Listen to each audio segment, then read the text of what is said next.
ये सवाल कह रहा है कि ओ हमारा सरकम सेंटर है ट्राइंगल पी क्यू आर का। अगर हमारा O Q R angle 30 degree है तो ट्राइंगल क्यू पी आर का ये जो एंगल है ये बताना है। देखिए सवाल ये बहुत सरल है, बट इस सवाल में कुछ मजेदार बात छुपी हुई है, इसको जरा समझिएगा। तो मैंने एक ट्राइंगल बनाया आपके सामने, और इस ट्राइंगल में जो बात हो रही है सरकम सेंटर की, वो समझ लेते हैं। तो सबसे पहले तो एक चीज आपको समझनी है कि सरकम सेंटर होता क्या है। तो सरकम सेंटर सिंपल सी वो चीज होती है जो कहते हैं कि भाई सरकम सेंटर वो होता है कि अगर मैं यहां से सेंटर मान के अगर एक सर्कल बनाऊंगा ऐसे, है ना, इस तरीके का, ऐसे, तो ये सर्कल क्या होगा, तीनों वर्टेक्स से निकलेगा, ये सरकम सेंटर कहलाता है। तो यहां से बेसिकली होता क्या है कि तीनों पॉइंट इक्वी डिस्टेंट होते हैं। ये एक तो बात आप सभी को ध्यान रखनी है कि तीनों पॉइंट, जो ये वर्टेक्स के तीनों पॉइंट होते हैं, ये इक्वी डिस्टेंट होते हैं सरकम सेंटर से, जो कि सर्कल मैंने खींचा है उसका सेंटर। एक और बात ध्यान रखना आप कि सरकम सेंटर कैसे बनता है, कंस्ट्रक्शन कैसे होता है। तो इसका लॉजिक क्या होता है कि अगर आपके पास एक ट्राइंगल है मान लिया, और आपको सरकम सेंटर बनाने का मन हो रहा है, तो आप क्या करो, आप परपेंडिकुलर बाइसेक्टर्स खींचो। जैसे इसका परपेंडिकुलर बाइसेक्टर, परपेंडिकुलर बाइसेक्टर मतलब ये और ये परपेंडिकुलर। ऐसे ही हर भुजा का आपको क्या खींचना है, परपेंडिकुलर बाइसेक्टर।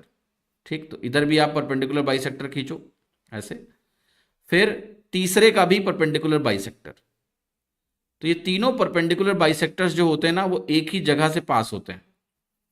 एक ही जगह से पास होंगे तो ये समझ लेना, ये भी बाइसेक्ट करेगा, इक्वल होगा, और ये भी, मतलब डायग्राम में आपको महसूस नहीं हो रहा होगा, स्केल डायग्राम मैंने बनाया नहीं, बट ये समझना है आपको कि परपेंडिकुलर बाइसेक्टर्स होते हैं, तब ये पॉइंट हमारा सर्कम सेंटर कहलाता है। और यहां से जब हम सर्कल खींचते हैं तो ये तीनों वर्टेक्स से पास होता है। तो ऐसे ये फॉर्म होता है। फॉर्मेशन क्या होता है, परपेंडिकुलर बाइसेक्टर जो भुजाओं की होती हैं उनका पॉइंट ऑफ इंटरसेक्शन हमारा सर्कम सेंटर होता है। देन एक और रूल ध्यान रखना है आपको इससे रिलेटेड, और वो रूल ये होता है कि भाई देखो, अगर मैं ये वाला एंगल निकालना चाहूंगा, ठीक है, ये वाला एंगल निकालना चाहूंगा, जब चूंकि सर्कम सर्कल है, तीनों वर्टेक्स से हमारा ये सर्कल पास हुआ ऐसे करके, तो अब सर्कल वाली प्रॉपर्टी की ये एंगल अगर थीटा होगा तो ये इसका डबल होगा, 2 थीटा होगा।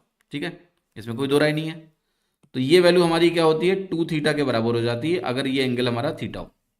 साथ ही साथ ये ध्यान रखना कि ये आइसोसलेस ट्राइंगल बनेगा, ये आइसोसलेस होगा, इवन ये ट्राइंगल भी आइसोसलेस। तो तीन ट्राइंगल बनते हैं, तीनों आइसोसलेस ट्राइंगल्स होते हैं, राइट। ये कॉन्ग्रुएंट ट्राइंगल्स नहीं है, सर्वांगसम नहीं है, क्योंकि ये भुजाएं अलग अलग हो सकती है ना, ए बी सी, तो सर्वांगसम नहीं है, लेकिन ये आइसोसलेस ट्राइंगल्स हैं।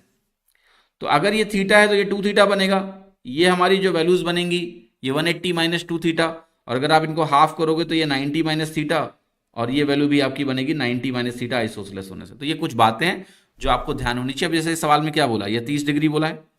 अगर मैं इसको बोल रहा हूं कि ये P है, ये Q है, ये हमारा R है, ये हमारा O है, ओ क्यू आर एंगल मुझे 30 डिग्री दिया हुआ है, ये 30 डिग्री, तो ये अगर 30 डिग्री होगा तो ये भी हमारा 30 डिग्री होना ही होना है।